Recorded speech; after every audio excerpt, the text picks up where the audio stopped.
तो 3 ही महीने हो गए, आप वो वक्त भूल गए जब कोई भी एक प्रोटेस्ट करता था, उस प्रोटेस्ट करने वाले इंसान पे पीएसए लग जाता जो होता है ना मैडम, कश्मीरी में बोलते हैं तेम सिंदिस दरवाज़स छु हकान अख वोटर अख आम इंसान लत दित अंदर अचित।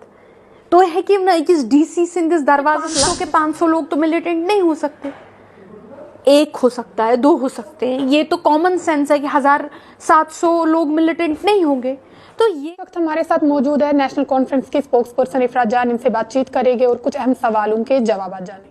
मैम बहुत बहुत शुक्रिया, आपने अपना कीमती वक्त दिया। सबसे पहले आपसे जानना चाहेंगे कि नेशनल कॉन्फ्रेंस को भी अब कई महीने हो गए हुकूमत बनाए, ठीक है, तो बेरोजगारी भी वैसी है, मीटर्स भी वैसे लगे हुए हैं, जबकि सुनने में ये भी आ रहा है कि अब वाटर मीटर्स भी लगाए जाएंगे और बाकी पार्टीज भी तनकीद कर रही है कि अगर 3 महीने हो गए तो लोग वैसे ही है जैसे थे। क्या कहना है इस बारे में आपका? लोग वैसे ही थे जैसे थे। आपके इन पिछले 10 साल में कौन से एलजी साहब के या बीजेपी के एमएलएज थे जो अपने इलाके में सुबह से शाम तक दौरा करते थे, जिस दौरे में एक एक दिन में 200-200 लोगों की कंप्लेंट सुनते थे और 200-200 लोगों का काम करते थे? आपको याद नहीं है मैम वो दिन जब हमारे सुबह शाम दिन रात बुलडोजर चल रहे थे? क्या आज भी बुलडोजर चल रहे हैं? क्या वो बुलडोजरों का वो कारवान नहीं रुका है? आपको याद नहीं है जब हमारे बच्चों को समर सेशन से लेके विंटर सेशन से लेके जबरदस्ती एक समर सेशन में बिठाया गया था? क्या आपको याद नहीं है वो वक्त?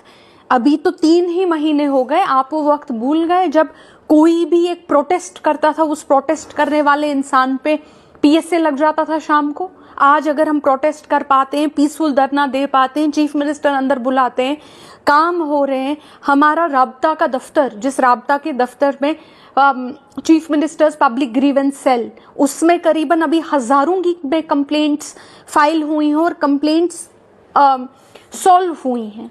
तो एक डेमोक्रेसी का एक सिलसिला जारी हुआ है। जो पोस्टें अभी तक कंप्लीटली बंद थी वो पोस्ट रिक्रूटमेंट होना शुरू हो गया है।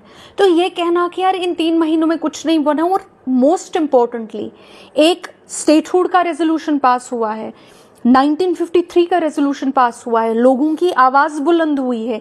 एक एमएलए जो होता है ना मैडम, कश्मीरी में बोलते हैं तेम सिंदिस दरवाज़स छु हकान अख वोटर अख आम इंसान लत दित अंदर अचित। तो है कि अकिस डीसी सिंदिस दरवाज़स लत दित अंदर अचित के, तो है कि अकिस एसएसपी सिंदिस दरवाज़स लत दित अंदर अचित के, तो है कि अकिस अफसर सिंदिस दरवाज़स लत दित अंदर अचित के।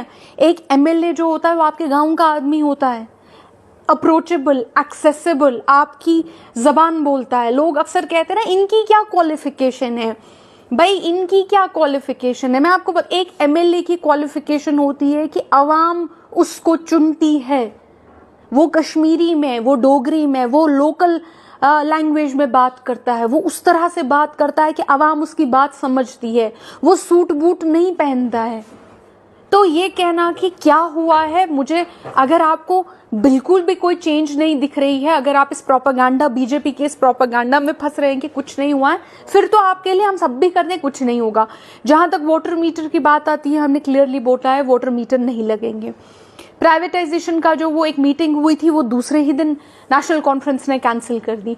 जो पुराने एंटी पीपल मूव्स थे, उन एंटी पीपल जो पुरानी सरकार का, बीजेपी सरकार के एंटी पीपल ये थे आइडियाज थे, उन एंटी पीपल पे हमने रोक लगा दी है। वो कंप्लीट सब रुक गया है, वो ऑर्डर्स आना, वो फरमान आना रुक गया है। तो अगर आपको लगता है कि कुछ भी नहीं हुआ है तो आपके लिए कभी कुछ नहीं होगा। हाल ही में जो साबिक जी पे एक हमला हो गया जिसके बाद 500 लड़कों को डिटेन किया गया है, इस बारे में आपका क्या कहना है? पहली बात तो हमारे प्रेसिडेंट साहब हों, वाइस प्रेसिडेंट साहब हों, चीफ मिनिस्टर साहब जो हमारे हैं आज, हमारे एमपी रूहुल्लाह साहब हों, उन्होंने साफ साफ तौर पे इस बारे में कहा है कि 500 के 500 लोग तो मिलिटेंट नहीं हो सकते, एक हो सकता है, 2 हो सकते हैं। ये तो कॉमन सेंस है कि 1700 लोग मिलिटेंट नहीं होंगे। तो ये 700 लोगों को उठा देना, ये इनकॉम्पिटेंस है। आप इनकॉम्पिटेंट तरीके से आप काम कर रहे हैं और उसकी वजह से आपको इस तरह से लोगों को डराना पड़ रहा है, लोगों को धमकाना पड़ रहा है, 700 लोगों को उठाना पड़ रहा है। लेकिन लोगों को, इनोसेंट्स को किसी भी सूरत में टारगेट नहीं किया जाना चाहिए। लेकिन जहां तक उस आर्मी जो फौजी था उस पे अटैक की बात आती है, उसकी मजम्मत भी हमने कड़े लफ्जों में की है। पहले तो फौजी पे अटैक करना विदाउट जब वो था भी नहीं ड्यूटी पे, उसके बाद उसकी बीवी पे अटैक करना, उसके बाद उसकी बेटी पे अटैक करना, उसकी मजम्मत भी जितनी कम की जाए उसकी मजम्मत भी कम नहीं है। लेकिन ये जो एक कलेक्टिव पनिशमेंट का एक सिलसिला है, इसको रोक लगानी है। और ये कलेक्टिव पनिशमेंट सिर्फ आज नहीं है, जमात इस्लामी को देख लीजिए, उनके लोगों पे FIR, उनके बच्चों के पासपोर्ट बंद, उनकी रिश्तेदारों की CID वेरिफिकेशंस बंद। जब वो इंडिविजुअली बेचारे कहते हैं हम इलेक्शन लड़ेंगे तो ठीक है, तो आप अगर उनको इलेक्शन लड़ने दे रहे हैं तो डीक्रिमिनलाइज क्यों नहीं कर रहे हैं तंजीम को?